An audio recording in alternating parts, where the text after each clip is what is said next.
welcome to the latest Lukozer retro game review video.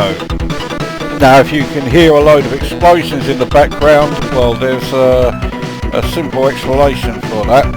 It's 6 days since Guy Fawkes night, but I live in an area of Southend that is better known as Chav Central, and it's full of complete cunts who don't have they don't have a cock, so they think that letting off loads of explosives makes up for it.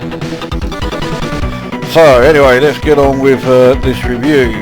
So for this one, it is Power Drift, which was released by Activision in 1989 and is a conversion of the arcade,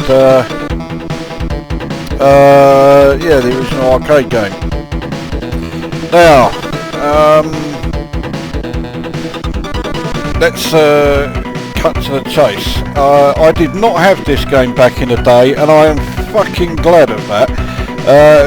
Somebody was really kind enough to lend it to me, and I think I played it 3 times. And even though I had the game for about 4 days before they eventually wanted it back, so obviously they were in no hurry to get it back, and it doesn't surprise me at all. So let's get a game underway then, and right, so first of all you choose your driver, and because it's just a matter of blind luck more than anything, I just press fire straight away. So we are starting on track C, so it is just a case of, getting around the circuit, which is actually a lot easier said than done, and changing gear at the right time, which I have spectacularly failed to do. Now, I am not exactly a genius at this game, but I'm not, well, I wouldn't say I was awful at it. Let's, because I don't really want to play this game any longer than I have to, let's do the review straight away. Graphically, it is fucking hideous. It uses this Sega system of, these supposed 3D effects being done in layers. I mean, you saw that fucking horrible mess as I passed the start-finish line, which really does show off just how fucking hideous this layer. Look at that! It's fucking vile. It looks fucking horrible.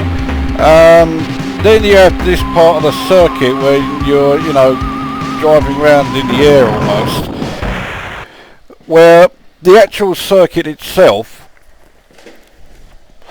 is made up of the same layered graphics that make up the stuff on the side. So there are huge great gaps in the road, and so graphically it's fucking vile. I fucking hate how it looks. The audio is extremely bland, the music is atrocious, the sound effects are atrocious, and the gameplay is just a fucking joke. The car is extremely unresponsive, except when it crashes. That's the only time the car actually does anything quick.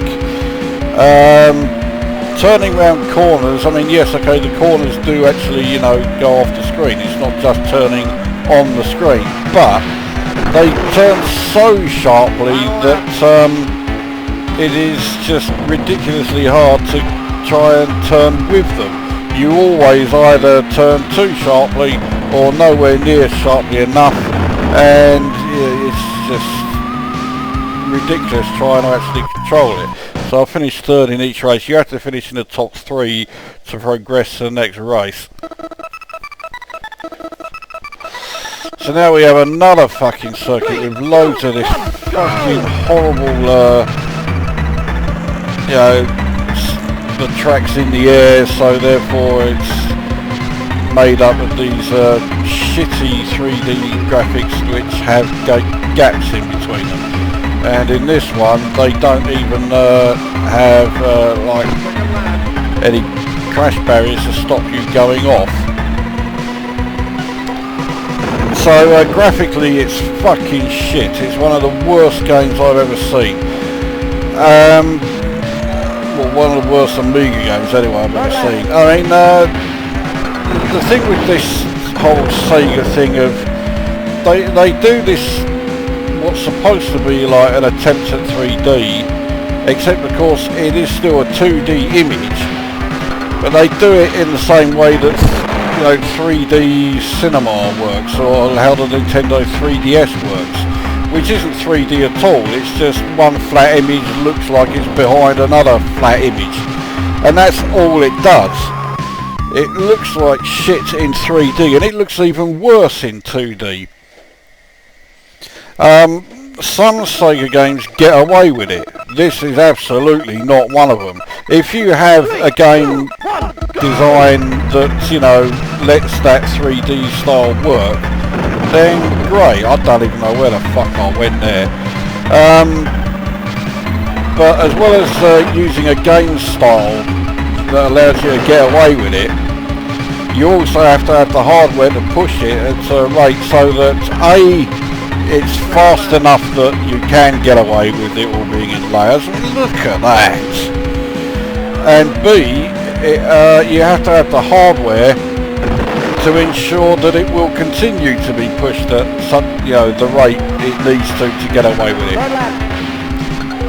This game, the Amiga is no slouch, but it does not have the hardware to render this fucking shit graphic style in a way that works, and you are seeing plenty of examples of that. And the Sega arcade games had an enormous amount of hardware power behind them. Certainly a lot more powerful than a single Amiga. And while the Amiga is certainly no slouch, it doesn't compare to the hardware that we used in the no, I fucking don't want to continue. It doesn't compare to the hardware used in the Sega arcade machines.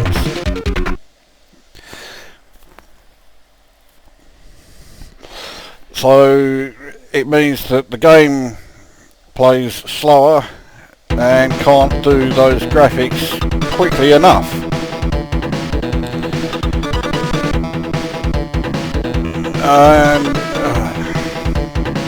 So graphics are shit, sound is shit, and the gameplay is shit. I hated this game back in the day, and I still fucking hate it now. I scored this game 1 out of 10. In fact, no, I scored it 0 because I've remembered something else about this game that I fucking hate with all Amiga games that do this. It comes on multiple discs, and yet it does not matter how many drives you have in your Amiga. I mean, on this emulator I've got 4. Back in the day I had 2. But this game doesn't want to know any other drives. It will only use DF0. It won't use any other. So if you're going to program a game that ends up coming on 2 discs, then let it use a second fucking drive instead of having to switch discs. That's just fucking lazy coding, and it's fucking bullshit. So because of that, which I've only just remembered, this goes from getting the lofty 1 to an absolute 0. So I fucking hate this game, and it's just bollocks from start to finish. So that is Power Drift. What a pile of shit. So that brings this video to an end, and we will see you at the next one.